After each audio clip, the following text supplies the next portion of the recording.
দুঃখ ভরা মন নিয়ে আবারও আসলাম।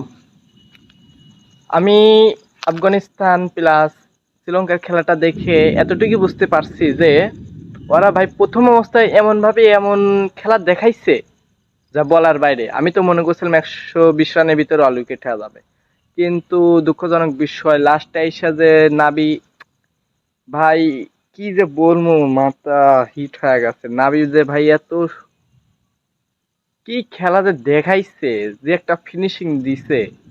169 রান করছে, 170-এর টার্গেট দিছে।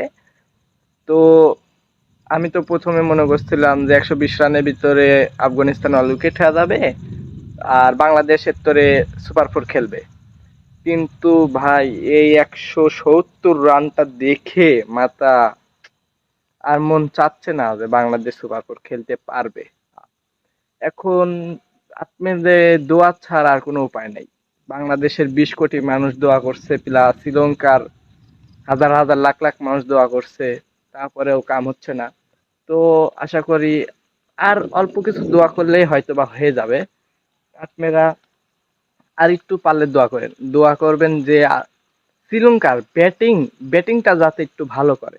ব্যাটিং লাইনটা যদি একটু ভালো করতে পারে, আশা করি শ্রীলঙ্কার ব্যাটিং অবশ্য অনেক ভালো, এটা রান করতে পারবে, 170 রান করতে পারবে যদি ওরা চায়। কিন্তু এভারেজ পয়েন্ট, আমাদের কিন্তু মাইনাস পয়েন্ট, যদি এভারেজ পয়েন্ট দিকে তাকাই তাহলে কিন্তু অনেক সমস্যা বা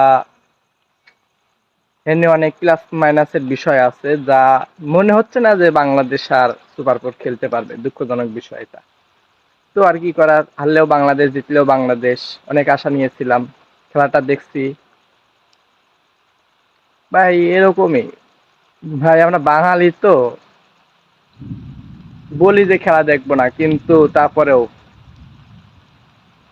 ভাই, থাক ভাই, আমি আর বলতে পারতাছি না কথাগুলো আর।